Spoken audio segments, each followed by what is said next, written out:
You the guy the general sent? The voice, sharp and filled with disbelief, cut through the loud hum of the repair building. Lieutenant Carter, all neat angles and youthful confidence, stood with his arms crossed, a computer tablet tucked under one arm. He looked Daniel Brooks up and down, his gaze stopping on the faded flannel shirt and the deep lines around the old man's eyes. You've got to be kidding me. Daniel, who had seen 78 winters, offered no reaction. His hands, rough but steady, rested on the handles of a canvas tool bag that looked as old as he was. His calm blue eyes swept over the scene, the controlled chaos of engineers in digital camouflage, the tangle of thick cables snaking across the polished concrete floor, and the silent giant beast at the center of it all, the M1A2 Abrams tank. It sat there like a patient on an operating table, its gun silent, its spirit broken. All around it, laptops glowed with complex diagrams and error codes, monuments to a problem that technology could name, but not solve. Carter took a step forward, his polished boots clicking with impatience. Look, sir, no disrespect, but we've got a multi-million-dollar piece of equipment down and a hard deadline from command. We don't have time for a field trip. He gestured vaguely at Daniel's simple clothing. Do you have any credentials? Base access? Anything? The repair building was a cathedral of modern warfare, a space so large that voices echoed and the scent of diesel, hydraulic fluid, and ozone hung permanently in the air. For 3 days, this cathedral had been a place of failed worship. The best engineers of the 1st Armored Division had thrown everything they had at the crippled Abrams. The issue was as puzzling as it was frustrating, a phantom pressure drop in the turret rotation system.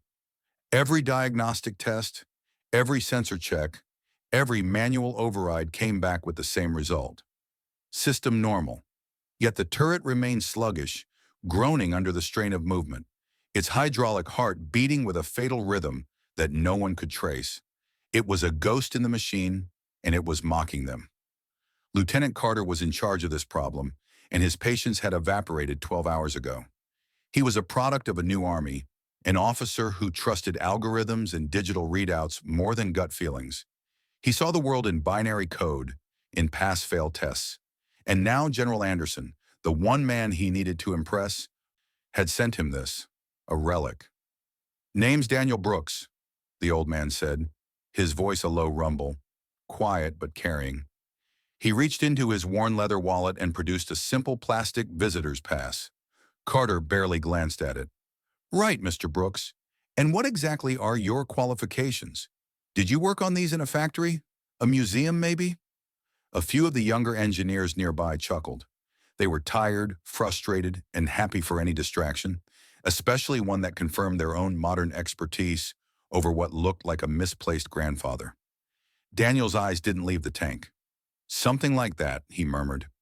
He set his heavy canvas bag on the floor with a soft thud, the sound starkly organic in the synthetic electronic environment.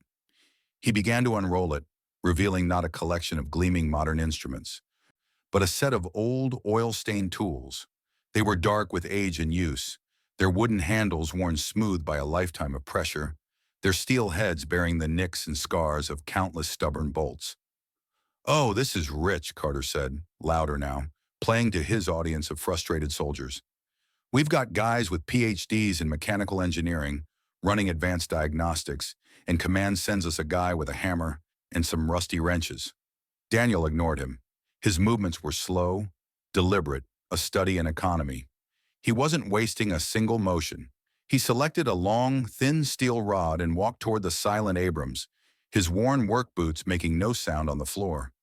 He ran a hand along the cold steel of the turret ring, his touch gentle, like a doctor examining a patient. Sir, I'm going to have to ask you to step away from the vehicle, Carter commanded, his voice hardening. It's a sensitive piece of military hardware, not a classic car. Daniel didn't seem to hear him.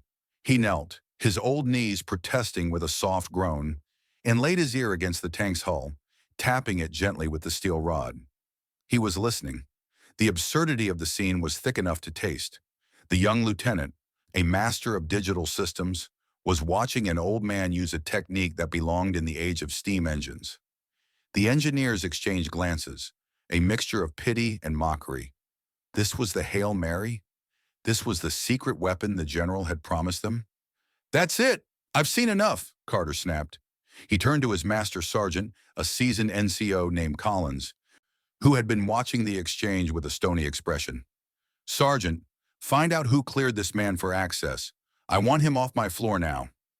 Master Sergeant Collins hesitated for a fraction of a second too long. He had seen the general's name on the access request. He knew General Anderson didn't make foolish decisions, but a lieutenant's order was an order. Sir, he began, but Carter cut him off. Now, Master Sergeant. As Collins reluctantly moved to stop Daniel, the old man pulled another tool from his roll.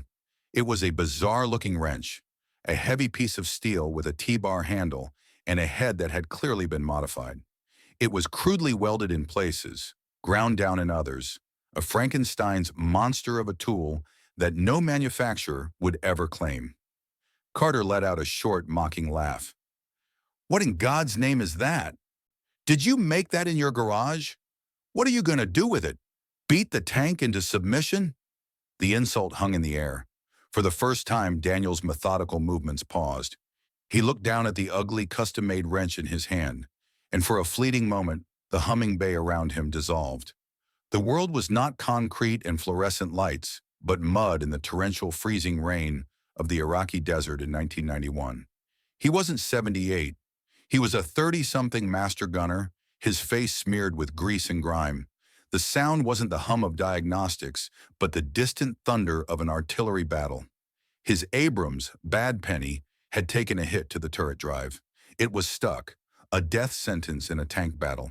The standard-issue torque wrench was too bulky. The angle was impossible. They were dead in the water. So, under the hellish green glow of chemical lights, using a piece of salvaged metal from a destroyed enemy vehicle and a field welder, he had forged this, ugly, brutish, beautiful, the tool that had saved his crew.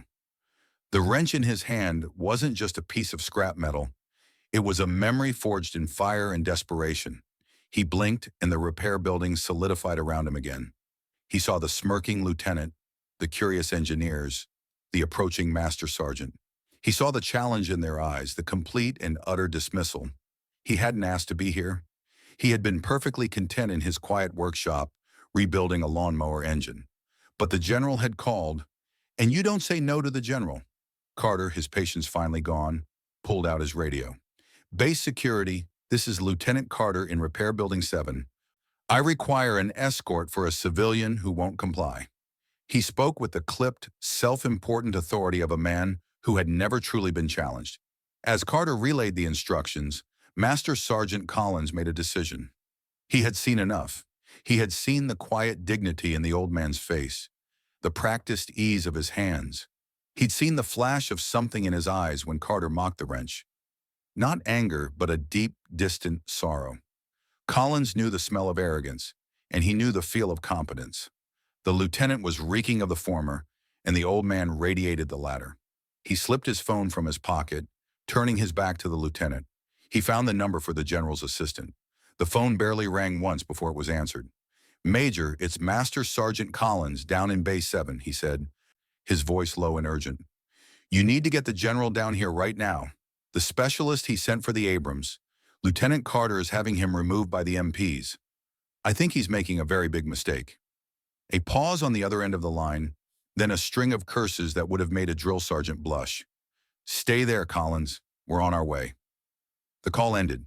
The cavalry was coming, and for the first time in 3 days, Master Sergeant Collins felt a sliver of hope that the ghost in the machine might finally be laid to rest. The injustice in the air was thick, but the promise of its correction was now racing across the base. Inside the sprawling command headquarters, General Anderson listened to the report from his assistant, his face growing darker with every word. The phone was still pressed to his ear, but his mind was miles away, back in the swirling dust of a desert war. What do you mean Carter is kicking him out? The general's voice was a low growl, a seismic event contained within the wood-paneled office. Does that arrogant young fool have any idea who he is talking to? No, sir. The assistant's voice crackled from the speakerphone. He just sees an old man. Collins said he's calling security. Anderson slammed his free hand on the solid oak desk, rattling a row of neatly arranged challenge coins. Get me the 3rd Armored Division archives. Now, pull the file on Master Gunner Daniel Brooks. I want his complete service record, and I want you to highlight Operation Desert Storm, specifically the Battle of 73 Easting. Then get my vehicle and meet me at the door in 2 minutes. As the assistant scrambled to comply, the general paced, his fury a palpable force in the room. He knew Carter, a sharp kid, top of his class at West Point, an expert in the new digital army. But he was green, and his arrogance was a liability. He saw experience as an outdated data set, easily replaced by a faster processor. A moment later, the assistant's voice returned, breathless. "Sir, I have it. My God. Brooks, Daniel, Master Gunner, credited with 14 confirmed armor-to-armor kills in 72 hours. Awarded the Silver Star for bravery after holding a flank against a superior enemy force when his platoon's targeting systems failed. Developed over 30 non-standard field repairs for the M1A1 platform, many of which were later adopted into official maintenance doctrine. Sir, his battalion nicknamed him the Ghost in the Machine." "Exactly," Anderson said. "Because he could fix things no one else could. He could feel what was wrong with a 70-ton tank just by being near it. Now get that car." Back in Base 7, the final act of the drama was unfolding. 2 military police officers, young and expressionless, had arrived. They stood at attention, waiting for Carter's command. Carter turned to Daniel, a smirk of triumph on his face. "All right, sir. Time to go. We appreciate you stopping by, but as you can see, we have actual work to do here." He gestured dismissively toward the MPs. "They'll show you the way out. Please escort Mr. Brooks from the facility." Daniel didn't argue. He didn't protest. He simply looked at the silent Abrams one last time, a flicker of what looked like pity in his eyes. He slowly bent down and began to pack his old tools, each one placed carefully back into its worn slot in the canvas roll. The metallic click of the security escort's handcuffs jingling on their belts seemed to echo in the sudden quiet. Carter, his authority asserted, turned back to his frustrated team. "See, this is what happens when we rely on relics and rumors. Let's get back to the diagnostics. Rerun the full suite. The problem is in the code, people. We just have to find it." He had pushed past the point of no return, cementing his ignorance in front of his entire crew. His words were still hanging in the air when a new sound pierced the bay's ambient hum. It was the high-pitched squeal of tires on pavement, a sound of extreme urgency. Every head turned toward the massive open bay doors. A black command vehicle, its official plates and flags denoting its passenger's rank, slid to a halt just outside. It was flanked by 2 sand-colored Humvees, their engines rumbling like angry lions. The doors of the command car flew open, and out stepped General Anderson. He was a tall, imposing man, but today he seemed larger, his presence amplified by a cold, controlled rage. The 2 stars on his collar glittered under the fluorescent lights. He was followed by his assistant in the formidable Base Sergeant Major. They didn't walk. They strode, moving with a velocity and purpose that sent a ripple of alarm through the entire bay. The chatter died. The clanging of tools ceased. The whirring of laptops seemed to fade into the background. Every soldier, from the lowest private to Lieutenant Carter, snapped to attention. General Anderson's eyes scanned the scene, taking in the MPs, the humiliated old man packing his tools, and the smug lieutenant. His gaze was like a laser, and it settled on Carter, who suddenly looked very young and very small. But the general ignored him. He walked right past his junior officer as if he were a piece of equipment, his polished boots echoing like hammer blows on the concrete floor. He marched directly to the stooped figure of Daniel Brooks. He stopped 1 foot in front of the old man. The entire bay held its collective breath. Then, in a movement that was crisp, powerful, and utterly sincere, the 2-star general commanding the entire armored division snapped to the sharpest, most profound salute of his career. "Master Gunner Brooks," General Anderson's voice boomed, filling the cavernous space. "It is an honor to have you on my post, sir." Daniel, halfway through rolling up his tool bag, slowly straightened up. 100 pairs of eyes were on him. He looked at the general, a man who commanded thousands of soldiers, and gave a simple civilian nod of acknowledgement. A faint, knowing smile touched the corners of his mouth. The MPs froze, their hands hovering uncertainly near their sidearms. Lieutenant Carter's jaw went slack, his face draining of all color. The general dropped his salute but kept his eyes locked on Daniel. Then he turned his head slowly, deliberately, to face the stunned audience of engineers, his gaze finally coming to rest on the terrified lieutenant. "For those of you who were not properly briefed," the general announced, his voice ringing with authority and shame, "allow me to introduce you. This is Daniel Brooks, the man who wrote the book on Abrams maintenance. Not the one you checked out of the library at Fort Knox. The real one. The one written in sweat, grease, and battlefield necessity. In 1991, this man's platoon was ambushed in a sandstorm. Their thermal sights were down. He climbed out of his turret under fire and talked his gunner onto a target using a pair of binoculars and hand signals. That's a verified kill, by the way." A murmur went through the crowd of young soldiers. They looked at Daniel, at his simple flannel shirt and his wrinkled hands, and tried to reconcile that image with the legend the general was describing. This man once diagnosed a fleet-wide turbine flaw that had stumped the engineers at General Dynamics for 6 months. Anderson continued, his voice rising. He did it by listening to the engines whine during a cool-down cycle. He saved the United States Army $50 million and likely dozens of lives. We are standing in a bay full of state-of-the-art diagnostic computers, and not a single one of them has the experience, the intuition, and the sheer mechanical genius of this man right here. He took a step toward Lieutenant Carter, who looked as if he wanted the concrete floor to swallow him whole. The general didn't raise his voice. He didn't have to. The icy, controlled disappointment in his tone was more devastating than any shout. "Lieutenant, you are a fine officer when it comes to networks and systems, but you have a catastrophic gap in your understanding of respect. You have more diagnostic technology in that tablet than the entire Third Army had in the Gulf. And yet you failed. You failed because you looked at this man and saw his age, not his wisdom. You saw his old clothes, not his experience. You dismissed the one man on this continent who could solve your problem because he didn't fit your profile of a modern soldier." The rebuke was complete, a public dressing down that Carter would carry for the rest of his career. The general turned back to Daniel. "Mr. Brooks, on behalf of my command, I sincerely apologize for the conduct of my officer." Daniel simply raised a hand, a gesture of forgiveness. "He's young, General, full of books and fire. We were all like that once." He then looked directly at Carter, his eyes holding not anger, but a quiet, profound pity. "The machine is just steel and wires, son. It has a voice, a rhythm. You have to learn to listen to it, not just plug it in. Your diagnostics are looking for a broken part. They aren't listening for a tired one." He reached into his canvas roll, and his hand closed around the strange, ugly, custom-made wrench. He held it up. "This helps you listen." The repair building faded away again, replaced by a memory. Not of battle, but of its aftermath. The Iraqi sky was a bruised purple. A much younger Daniel Brooks sat on the hull of his tank, showing a fresh-faced private, a kid barely out of high school, the tool he had just made. He was grinding it with a file, refining the angles. "Sometimes the standard tools don't fit the real-world problem," he explained to the wide-eyed boy. "They're made for a perfect world, a factory floor.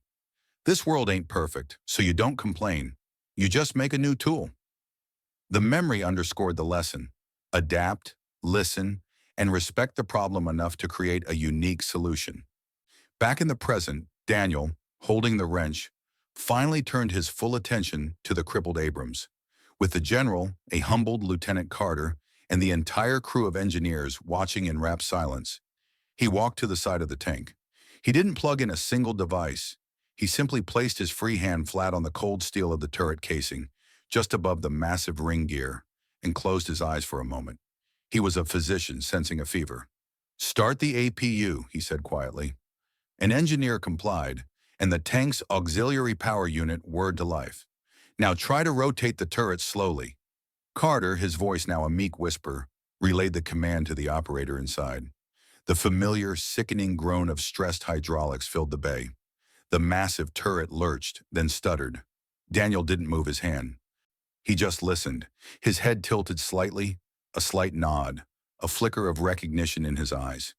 He had heard what he needed to hear. He took his ugly, battle-born wrench, knelt, and contorted his body to reach a spot deep within the turret's complex machinery, a spot no diagnostic probe could access. The engineers craned their necks, trying to see what he was doing. They saw nothing but the old man's focused expression. He fitted the wrench onto something unseen, paused, and then gave a single, firm, practiced turn. It was not a feat of strength, but of precision. A solid metallic thunk echoed from deep within the tank's guts. He pulled the wrench out, stood up, and wiped a smudge of grease from his knuckle with a red shop rag. "Try it now," he said. Carter, looking to the general for approval and receiving a sharp nod, gave the order. "Rotate left." The command was given, and the response was immediate, silent, and perfect. The 70-ton turret, with its massive 120mm cannon, swung in a smooth, frictionless, whisper-quiet arc. It moved with the deadly grace it was designed for. The groan was gone. The stutter was gone. The ghost had been laid to rest. A wave of stunned silence washed over the bay, followed by a ripple of incredulous gasps.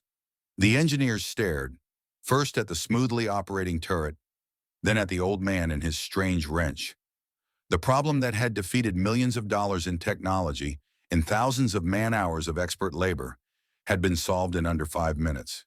In the weeks that followed, the fallout was swift and decisive. General Anderson didn't fire Lieutenant Carter. Instead, he made an example of him.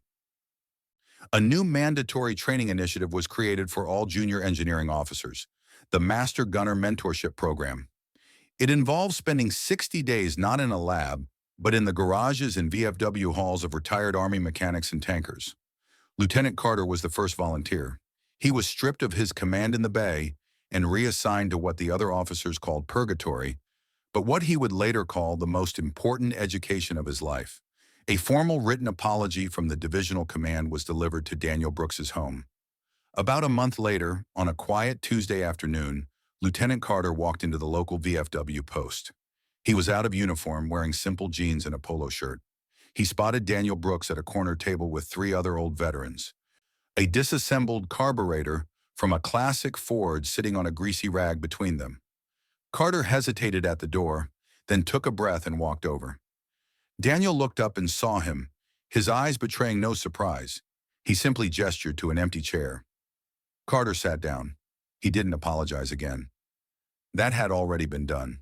Instead, he just pointed to the carburetor. "What's that piece do?" he asked, his voice full of genuine curiosity. Daniel Brooks picked up a tiny brass jet with his thick fingers. "This," he began, a small smile on his face, "is where you listen for the engine's secrets." Carter leaned in closer, ready to learn. If you were inspired by this story of simple valor, please like and share this video. And don't forget to subscribe to our channel for more stories that honor the quiet heroes who walk among us.